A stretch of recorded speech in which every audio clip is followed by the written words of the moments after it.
Assalamualaikum warahmatullahi wabarakatuh. Selamat pagi siswa baru Spendels.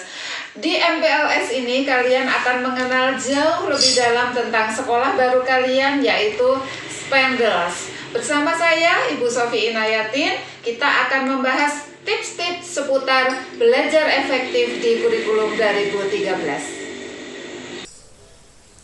Selamat datang siswa baru di MPLS Spendels. Bumi Asah Asi Asuh bersama Bu Ina. Sebelum kita bahas tips-tips belajar efektif ya, kita akan coba mengenal dulu muatan pembelajaran kurikulum 2013 di Spendels. Nah, ada dua kelompok mapel anak-anak. Totalnya ada 11 mapel yang akan kalian ikuti bersama. Kita belajar bersama di Spendels. Kami bagi menjadi dua kelompok ya, kelompok A dan kelompok B. Untuk kelompok A ada yang pertama pendidikan agama. Kemudian yang kedua ada PPKN. Yang ketiga adalah bahasa Indonesia. Yang keempat matematika. Kelima ilmu pengetahuan alam. Keenam ilmu pengetahuan sosial. Ketujuh bahasa Inggris. Dan untuk kelompok B ada yang pertama seni budaya, kemudian PJOK, informatika, dan bahasa daerah. Nah, untuk penilaian anak-anak kalian juga perlu tahu, karena nanti ini yang akan kalian ikuti. Jangan sampai kalian tidak mengerti apa saja nih yang dinilai di sekolah.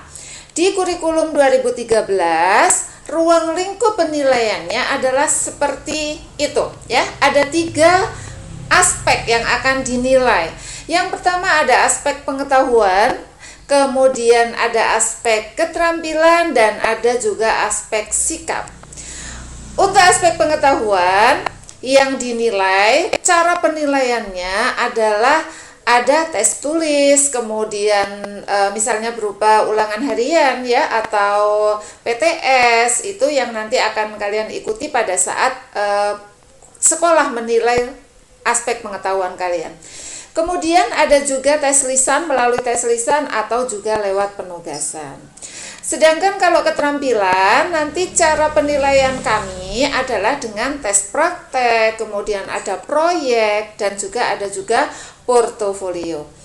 Nah, untuk aspek sikap, penilaiannya dengan cara observasi atau pengamatan guru terhadap kalian. Kemudian ada penilaian diri sendiri, kalian juga menilai diri sendiri nanti, dan ada penilaian antar peserta didik. Jadi yang menilai adalah teman-teman kalian. Begitu juga di situ ada ditambahkan, yaitu dengan cara penilaian lewat jurnal.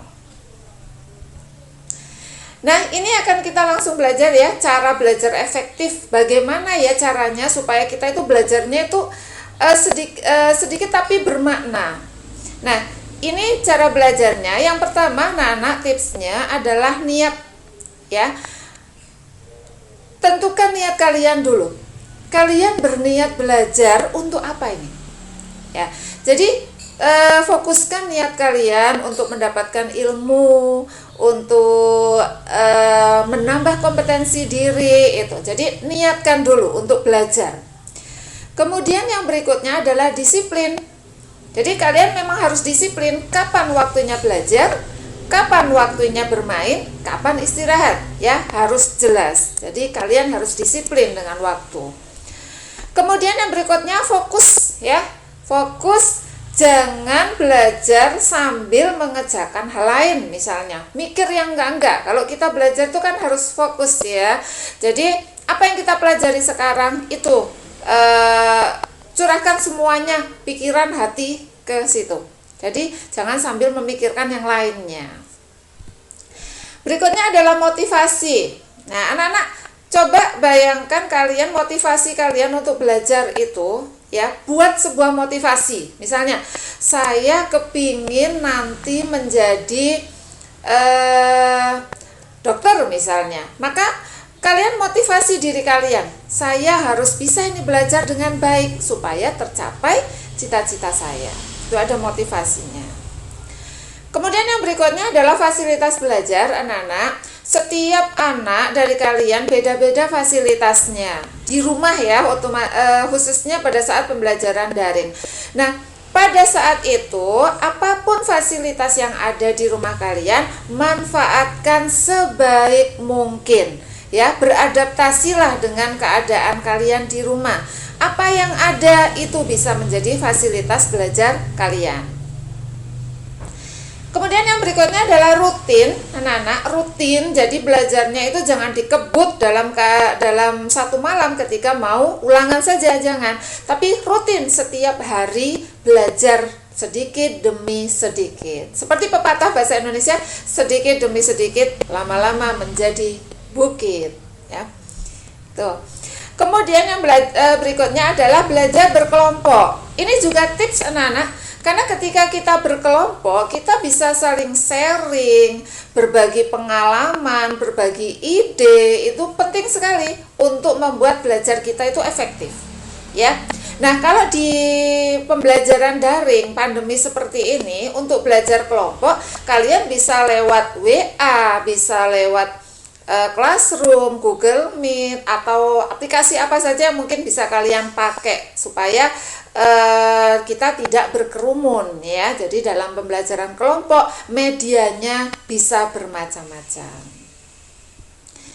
Kemudian yang berikutnya adalah target hasil belajar. Tentukan targetmu. Jadi target saya malam ini, saya harus menguasai materi tentang besaran dan satuan, misalnya itu dalam IPA ya. Beri target pada diri sendiri. Jadi kalau mau belajar, tunjukkan target dulu, target yang akan dicapai oleh diri kita. Itu kita berikan untuk menjadi stimulus. Kemudian yang berikutnya, aktif dalam belajar. Anak-anak ketika belajar di kelas ya, usahakan kalian aktif di dalam pembelajaran. Misalnya aktif bertanya, aktif menjawab, aktif memberikan ide. Dengan kalian aktif, maka otak kita ya itu akan lebih fokus. Jadi semua yang ada di dalam diri kita ini menjadi fokus ke arah belajar dengan aktif ya. Jadi jangan lupa, jangan sampai ketika kalian belajar kalian hanya diam dan pasif. Jangan, apapun itu sampaikan meskipun itu hanya hal-hal yang sepele. Tanyakan, sampaikan, itu. Kemudian yang berikutnya adalah banyak membaca. Anak-anak seperti yang disampaikan oleh pemerintah ya, kita banyak menggalakkan yaitu literasi. Nah, karena itu anak-anak selamat itu sekarang kalian bisa membaca dengan banyak hal, bisa membaca buku pelajaran, buku yang lain. Dengan banyak membaca, pengetahuan kita juga akan makin banyak. Nah, oke, sekarang setelah materi tadi, maka sekarang kita akan latihan berpikir kritis ya. Ini adalah tugas kalian di MPLS pada materi kali ini. Ini nanti akan kalian kerjakan di Google Classroom. Nah, latihan berpikir kritis yang pertama adalah dalam aktivitas sehari-hari ya, kita harus bisa membagi waktu antara belajar, bermain, beribadah, dan beristirahat. Nah, tugas kalian adalah tuliskan rencana jadwal belajar kalian sehari-hari untuk mencapai target belajar sesuai dengan harapan kalian. Bebas kalian menyampaikan tips kalian seperti apa ya, rencana yang sudah kalian susun supaya belajar kalian ini bisa mencapai target. Ya, itu adalah tugas yang pertama. Kemudian tugas yang kedua, Nana, setelah masuk kelas 7 dan mengikuti pembelajaran normal, kadang-kadang kan terjadi hal yang di luar perkiraan kita ya. Kan kalian juga sudah pernah nanti misalnya di SD itu. Terjadi hal-hal yang di luar perkiraan kita. Misalnya ada 2 buah mapel yang mengadakan ulangan harian di hari yang sama. Nah, itu kan di luar kita ini. Waduh, bagaimana ya cara belajarnya? 2 loh, gitu. Nah, tugas kalian adalah apa yang harus kalian lakukan untuk mengantisipasi hal tersebut sehingga kalian berhasil di kedua mapel tersebut. Jadi ketika itu terjadi, apa tips dari kalian atau rencana kalian agar kedua mapel yang sedang ulangan itu kalian mendapatkan hasil yang memuaskan? Nah anak-anak, demikian tadi adalah pembelajaran tips belajar di kurikulum 2013. Kita akhiri dengan berdoa ya, sesuai dengan keyakinan dan agama masing-masing, agar apa yang sudah kita pelajari hari ini bermanfaat bagi kalian. Berdoa dipersilakan. Berdoa selesai. Demikian tadi tips efektif belajar dari Ibu. Semoga bermanfaat. Assalamualaikum warahmatullahi wabarakatuh.